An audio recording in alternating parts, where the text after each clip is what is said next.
Welcome back to this Moneycontrol live stream. You're watching Closing Bell with me, Nandita, Khemka, and my colleague here. Hello after there. A long time. Hello there, I'm Yatin Mota. Yatin, there's reason to smile because we've come off a 6th straight week of losses for the market, the longest losing streak in the last 5 years. I think since COVID times, right? So today, now that we can see some bit of green on the screen and that too, a very smart recovery on the index, we do have a reason to cheer, and also the fact that it's a truncated week. Monday through Thursday, Friday being the Independence Day holiday. But Yatin, there's been a lot of uncertainty when it comes to tariffs, right? And now, of course, we're talking about 50% tariff, and the figures are just being thrown around.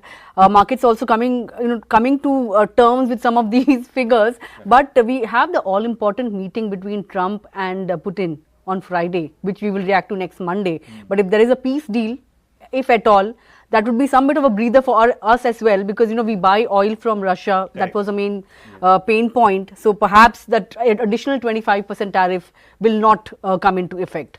And I think Trump is eyeing the BRIC nations. When it comes to Russia, Brazil, India, China, I think he's up in arms with everybody.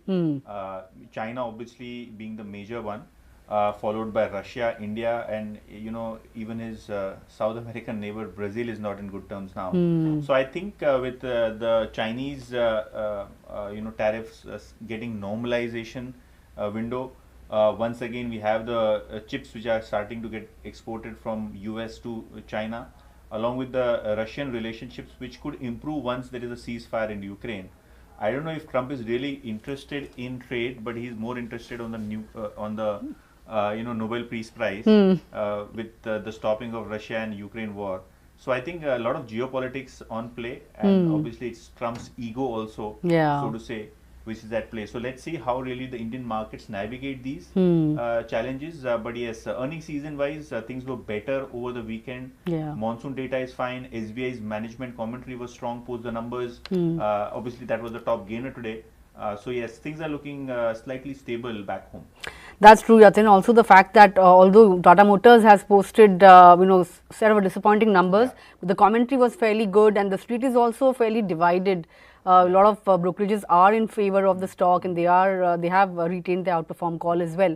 We'll talk about that. So that was also one of the top gainers. But in other good news, the equity inflows, that came in for the month of July. Came in at record numbers, right? 42,672 crore worth of net equity inflows, highest ever on a month-on-month basis. Total AUM also came in at 75 lakh crore rupees vis-a-vis 74.4 lakh crores on a month-on-month basis.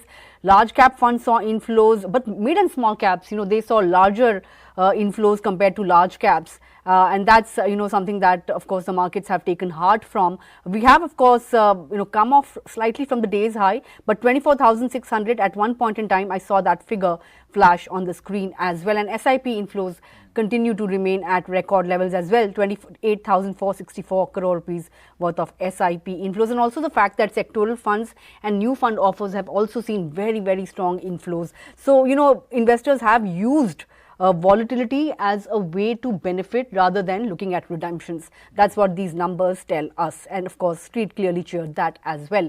But in terms of today's market action, then we did close above that 24,550 mark. All round buying coming in. We saw buying coming in on all the sectors that got beaten down last week as well. Even the likes of IT saw good buying. We saw defense index also ending the day in the green, but PSU banking index was up over 1.5%. Auto was also up somewhere around 1.5% or so. So yes, autos and PSU banks leading from the front in today's up move. If you look at the advance decline ratio, that was in favor of gainers, thankfully, just by a narrow margin, but still even Stevens 1:1, that was the advance decline ratio. Mid and small cap also indices also did well, moved in tandem with the benchmarks. And if you look at some of the individual movers, then you had Adani Enterprises, that was among the top laggards last week, emerged as a top gainer today. Eternal was also doing well. You had quite a long list of gainers, right? The likes of Grasim, Apollo Hospitals, SBI, Trent, Geo Financial, L&T. Also won a big order today. Axis Bank, Reliance, all of these were in celebratory mode as we made a good comeback. But only three laggards: Hero MotoCorp, Bharat Electronics and Bharti Airtel. But yes, investors clearly looking for bargain after 6 straight week of losses, Yatin. Yes, and the mid-cap index also saw some light coming back. We had HBL Power, that stock moved 14% post the numbers. DOMS also, we had a smart 25% revenue growth post with the stock jumped 10% in trade. Sai Life, Taril, Home First Finance post the block deal saw good momentum. All of these stocks up anywhere between 4 to 5%.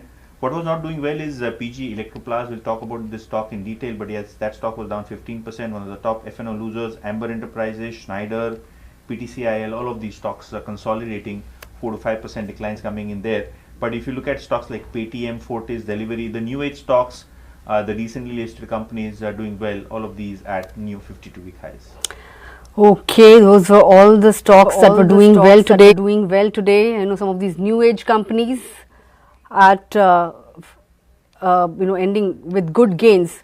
But let's talk about the stocks then on our radar this afternoon. Tata Motors among the top gainers today, up somewhere around 4%, although numbers were not all that great, but the outlook did find favor with the street, given the fact that they've said that they are expecting some bit of recovery in the second half of the financial year.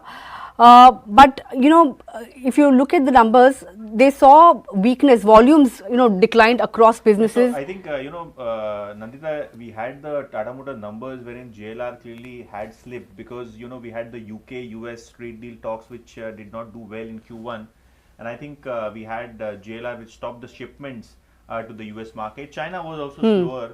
So I think the trade concerns really drove down the volume for JLR, and hence the EBIT margins came in at almost 4%, which were down nearly 500 basis points year on year. That's true. Yatin, as you were mentioning, JLR business did take a hit, as a result of the US tariffs as well.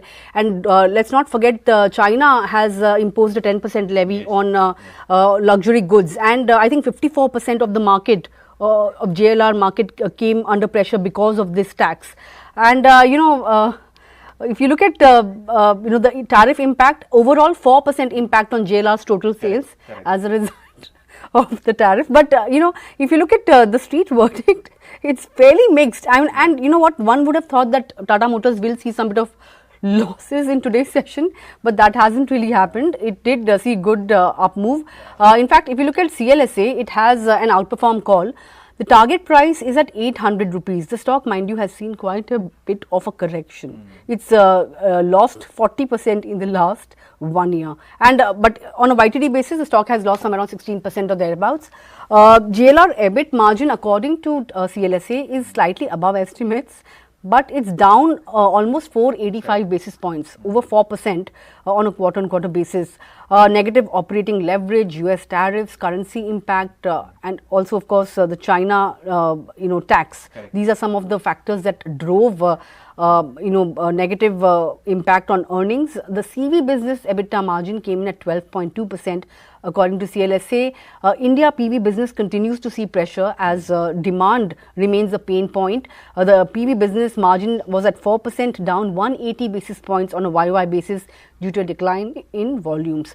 Of course, they have maintained their EBIT margin guidance of 5 to 7%, and they have also said that they will stay free cash flow neutral. But they are cautious on volumes for JLR for FY26, and they are building in 9% volume decline and 5.5%, which is the lower end of the guidance for JLR. In terms of Jefferies, I think they are the most pessimistic, Yatin, because they have pointed out, or they have charted out a target price of 550 rupees. I think that's the lowest on the street. They said that first quarter EBITDA was below expectations. EBITDA in fact fell to a 10-quarter low. Now they are seeing multiple headwinds for Tata Motors going forward because JLR is facing increased competition. Of course, the consumption tax in China, higher warranty costs, and the transition to battery electric vehicle also plays a part here. Its key models, according to Jefferies, are also starting to age, so that also doesn't bode well for JLR. Now, whatever relief one would have thought would come from the EU end because of the EU-US trade pact, that's also, I think, only being extended to cars that are being manufactured in US, and JLR doesn't really do that. They don't manufacture in the US, so that reprieve is also not there. So Jefferies has cut its FY26 to EPS, earnings per share by 8 to 15%, and they are saying that FY27 to FY28 EPS estimates are 12 to 21% below what Street is estimating. Motilal Oswal, on the other hand, is neutral. They have also said that demand outlook is weak across business segments, and they are expecting the margin pressure on JLR to persist going forward. CV business could do well, but a lot really is riding on the festive season. We'll have to see how it really pans out. But also there were concerns about its Italian CV business acquisition. So that Jefferies has also pointed out how they will fund it and whether or not it will be margin dilutive. These are also some of the factors that would have a role to play in the upcoming earnings quarters. And as you were mentioning, one of the weakest performing auto stock on the auto index and also in the frontline stocks, 40% down, as Nandita was mentioning, over a period of 12 months. Before Nandita talks about PG Electroplast, which is a AC component maker, let's talk about Voltas, because PGL is one of the biggest suppliers to Voltas, which has seen a deterioration in the financials versus expectations. Numbers missed expectations. Not only that, early monsoons have clearly impacted air conditioning demand in India, because of which not only the component makers are suffering, but also the retail segment for electronics has seen inventory build up in the AC segment. Now, Nomura has a neutral call on Voltas with a target of 1317, and CLSA is giving a whole target rating, which is at a target of 1170. Now they say that the first quarter is disappointed. 20% revenue decline is seen, and unitary cooling products, which is the UCP segment, has seen a 25% revenue decline, and margins have hit a 10-year low, which is at 3.6%. So things not auguring well for Voltas during the season.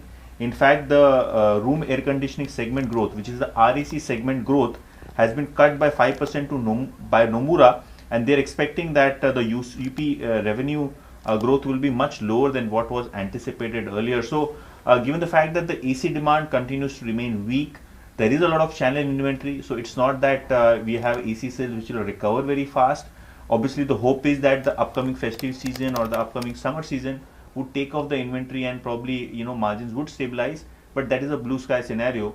It is one clear season of the summer which has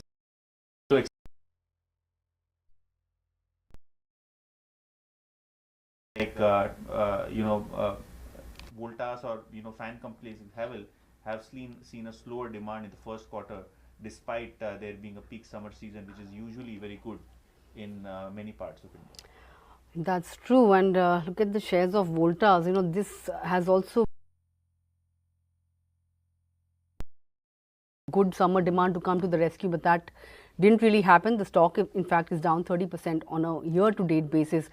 Another stock that was hit by weak summer demand was PG Electroplast, and we did see a 23% cut on the stock on Friday. Today again it saw steep cuts. In fact, the stock crashed somewhere around 15% or thereabouts at one point in time. Just want to see at what price it ended today. Yes, it was down somewhere around 13% or so. So cumulatively it has lost 35%. Or 36% in the last 4 sessions. Stock is in fact now down almost 50% from its 52-week high. Now the company did slash its FY26 guidance back on Friday, which is why we saw the stock take such a sharp knock. Now it is expecting FY26 revenue to grow 17 to 19% versus earlier guidance of over 30% growth. Now revenue from the product business is now expected to also grow around 17 to 21%. Versus the earlier projection of 35%. Even the profit guidance has been slashed quite sharply. Now, early impact, of course, early arrival of the monsoon impacted seasonal sales for room ACs as it did for Voltas as well, making first quarter a very, very subdued quarter. Now the management was on CNBC TV 18 today, and they've also said that they saw no rebound in AC sales in the month of July and August, and therefore they have cut the guidance so sharply. In fact, they've also pointed out that momentum was looking pretty good back in April, May, and at that point of time the company was operating at full capacity as well, but secondary sales did not really pick up, and that led to very high inventory as well. But the management has also maintained that while near term growth outlook may look subdued and may moderate, medium and long term outlook remains pretty strong. And they've also pointed out that the long-term story cannot be impacted just by a single weak summer. They do not see any more downside risk to their net profit guidance of 310 crore rupees. Now they are saying that they expect the inventory to normalize by October, November, and they've also mentioned something about their compressor order that has been delayed. The Chinese partner is waiting for some approval, which is why it has been delayed, and they are expecting some bit of color or clarity on that front by October, November as well. So they are expecting the medium term outlook in fact they have said that the medium term outlook remains intact as well. But Nuvama isn't really convinced. It has retained its buy call, but it has cut its target price by over 35% to somewhere around 700 rupees from 1100 rupees. So yes, that's a sharp cut coming in. They have said that the significant room AC inventories, because of that, the company is poised to have very weak September and December quarters as well. And of course, which is expected to normalize only by the third quarter of the current fiscal. And even the compressor JV, according to Nuvama, that could, kind of get commissioned only later on in FY27 or so. Of course, we did see the stock, taking a sharp knock. It has actually been a multi-bagger stock. Yet in the last 2 years, it has given very, very solid returns. Same goes for the last 5 years. But of course, things really going awry for the company, given the fact that weak summer or demand rather, playing spoil sport here, which is why the stock is feeling the chills in trade. But let's see, doesn't look like the next 2 or 3 quarters will see any meaningful recovery here on. Correct. And I think the fate of vendors like PG Electroplast to the air conditioning industry depends on the intensity of heat, number one, and number two, obviously the Chinese JV, because of which they could probably see some good integration. Better margin products can be manufactured, but still, that is awaiting approvals from the government. So let's see how the stock shapes up. Friday down 20%, and today also almost a 15% knock coming on the shares of PG Electro. That's true, a very, very sharp knock. Street clearly not convinced by the management's commentary that long-term and medium-term story is intact. But for us, well, very little to complain today, given the fact that we've seen a very good start to the week. Let's hope the momentum continues, because the case was building for a recovery, right? Oversold levels, RSI was at that level, and then you saw FI shorts also building in the system. And even the PCR had come down quite a bit to 0.66 or so in the last session. So yes, let's see how things pan out. Mind you, FII is also turned buyers in Friday's session. Let's see if that streak continues. That's also something that will shape up sentiment going forward. But with that, we've come to the end of Closing Bell. Thanks a lot for tuning in. Stay tuned to Money Control for all your other news and updates, and we'll see you tomorrow. Have a great evening.